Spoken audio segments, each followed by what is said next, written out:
So welcome to this announcement of the new CEO of the West Australian Football Commission, and in Gavin Taylor sitting beside me. And first of all, I'd like to take you through the process that the Commission went through since January of this year, when the position became vacant.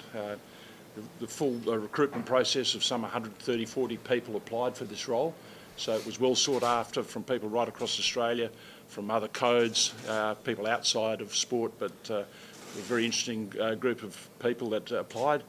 Gavin stood out as a dynamic and strategic leader, which I'd got used to in his role of Perth Stadium management, and notwithstanding we weren't successful in that, that wasn't from a lack of the quality of the presentation that Perth Stadium management made through Gavin's leadership.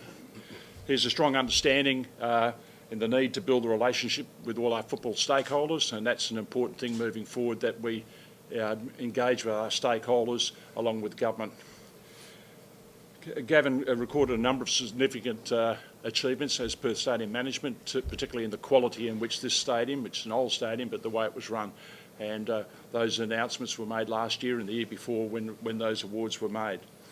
We believe that his management skill can be successfully applied to football, and along with John Haynes, I'm sure that they'll be a dynamic duo in redeveloping football within Western Australia. So Gavin's equipped to lead the Commission through a period of substantial change that we're going to make over the next 2 years. So we wish him all the best, and we look forward to his strong leadership going forward. So thanks for that. Thanks, Murray. And from my perspective, it's obviously a real privilege to be leading the West Australian Football Commission as the Chief Executive Officer. Last week I completed a 700-kilometre charity bike ride where I got to go through some wheatbelt towns and meet some young children, and the number one thing that happened when I met with those young children is we all talked about football. And football is such an important fabric of regional communities. I have my son involved in junior football in a metro community as well, and it plays such an important part to providing healthy communities across this whole state. And I'm really keen and committed to make sure that it remains the number one sport in Western Australia, and to make sure that those healthy football environments can remain and foster further within this great state. I've obviously got a range of objectives from the board of the West Australian Football Commission, and I'd like to share some of those with you this afternoon. First and foremost, my role is about providing good governance, strong leadership, and a clear strategy for how we go about growing and developing the game of football in Western Australia. I'll be absolutely focused on developing strong relationships and partnerships with all of our football stakeholders to ensure that we're united and unified about how we develop and grow the great game in WA. Murray touched on football does have a range of challenges that are in front of us in the immediate future. One of those is the negotiations we're currently undertaking with the state to secure the financial funding required to support football from grassroots to senior levels across this broad state in Western Australia. And we look forward to continuing those discussions to ensure that football remains sustainable into the future. We've also got an exciting opportunity as we near the end of the operations at this stadium, where we get to look for a future home for football in WA, and we're going to be working closely with the WACA on a co-location project, and that provides football with an opportunity not just provide great staffing facilities, but also an opportunity to provide great playing, training and development opportunities for players, officials, umpires and coaches, to ensure that we can provide the best facilities for our sport and cricket within Western Australia. And importantly, my role is also going to require a review of football in Western Australia through extensive consultation and networking with all of our key stakeholders to ensure that we are delivering the outcomes of football in Western Australia, and to ensure that the model we're delivering that under is going to be effective and sustainable into the future. We've got some really exciting opportunities. We've got growth above 220,000 now in participation. We've got exciting broadcast partnerships with the WAFL, which is enhancing its role and its relevance and its profile back in our community.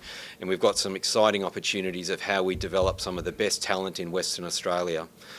So my role is an absolutely exciting role. It's going to be a challenging role, but it's one that I'll be taking on with a high level of enthusiasm to ensure that the Football Commission can provide the best environment for football in Western Australia. Murray, how much did it come into your thinking, Gavin's extensive involvement in the PSM bid for stadium management rights and his broad understanding of that issue, given that that's got to be probably one of the two top priorities that he faces in his early time in the job? So I'm sort of understanding what you're... like the fact that he understood that issue very well. Yes.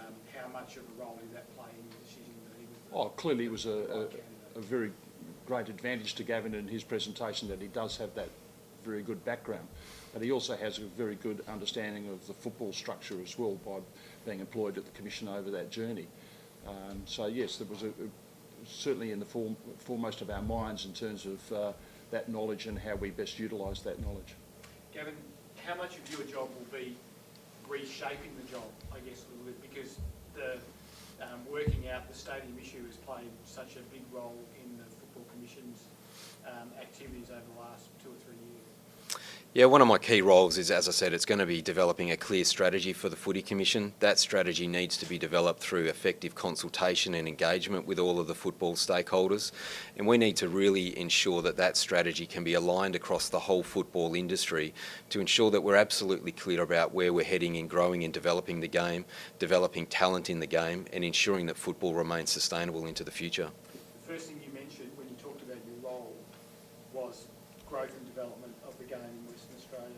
Have we did we lose our way a little bit, do you think, in maybe being distracted away from that as the primary function of the Football Commission? The success of football is really strong, and it even continued last year. You know, we had growth of nearly 8% in our overall participation numbers. Female football is nearly 50,000, Auskick is nearly 39,000, and we're recording the best participation rates per state, per head of population across all of Australia. So yes, we did put a focus into per stadium management and trying to achieve that sort of commercial outcome, but we have not lost our focus of the importance of football and what we need to do in football. Without stadium management, we can clearly now focus our attention back onto all of the elements of football to ensure that, as I said, we've got a clear strategy to move forward to make sure that we're effective long term. How much of an issue is our, let's for want of a better term, call it the mediocre performance of our 18s in recent years? Is that a concern for the Commission? It's definitely an area of focus. Across all the sports, youth is a real challenge in terms of how do you keep youth engaged in our sport. We've actually set up a working group to ensure that we can develop some effective strategies to improve youth participation. Building a better base in youth participation, we believe, will actually strengthen the talent opportunities that come through. So we want to build a really strong base. The more people that are actually in that base, the better opportunity we've actually got to identify talent and then link talent through our pathways. So it's an absolutely area of focus. It's an area that we continually want to improve, and we're putting strategies in place to deliver that. Does the deal to go to the new stadium, where's that at now? How's that progressing? It continues to progress on a daily basis, and there's not a day we're not engaged with either government but what's happened now is we're now back to the Joint Football Working Group. You may recall that we were under probity from March through till the announcement of the stadium operator.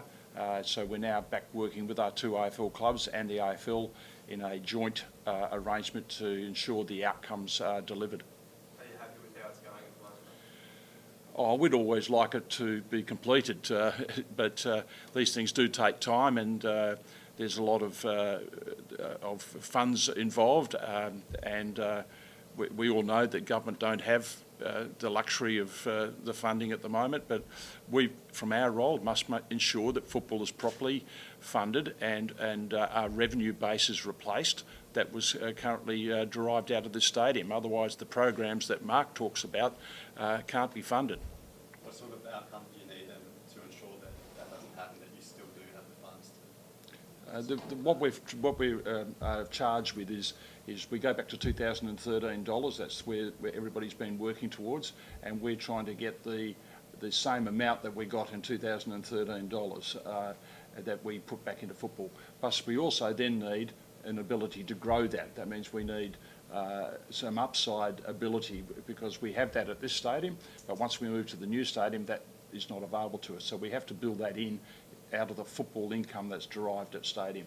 Yeah. And what was that 2013 figure? I think it's important to note at the moment is we are in detailed discussions with the government at the moment. A range of those discussions actually remain confidential, but we're working really hard to get to a resolution really quickly, because the new stadium, it's going to be an important asset for football, and we need to ensure that collectively between the two AFL clubs, the AFL and the Football Commission, we're adequately looked after in the move to the new stadium. So we can't provide the full details of where that's at, but we're working closely with government to get to a resolution as quickly as we can. When does Footy need the deal to be done? When's the sort of final timeline when there needs to be an agreement to vote? Yeah, we're not working to a fixed timeline at this stage, but we are actively engaging with the state and the Joint Football Working Group to try to expedite this. Obviously, the sooner it's done, as Murray has mentioned, the better it is for all parties, including the government. So we're working really hard to try to resolve this as quickly as possible. When do you think that football will be out of Domain Stadium? Because West Coast are planning to be here in 2018 now. Do you expect the shift to come the year after that, or the year after that? Yeah, part of our planning for, I guess, the future of this stadium, it does form part of our negotiations with the state about ceding the lease back to the state as part of those negotiations. So, you know, that's one element, again, that we most probably don't have a clear outcome on. What we will be providing is facilities for West Coast, and up until the last training session that they require here before they actually move to their new facilities. And as we do that, we obviously remain open for business as a stadium.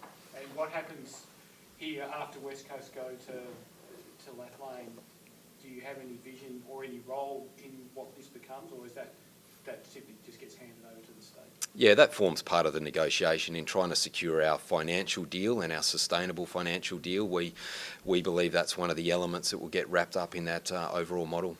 Would you guys like to see it maintained as a footy ground and footy in some form remain at Subi after 100 years or so?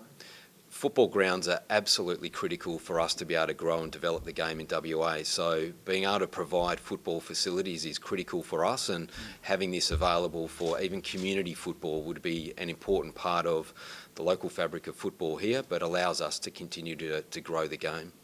And the move to the WACA, that's a certainty, is it, or that process just started? Yeah, it's a feasibility review that we're doing at the moment, and we've got a great partnership with the WACA. We believe it's a really exciting opportunity, but there's a significant amount of feasibility work that we need to do before we define that's the appropriate outcome for football's future home.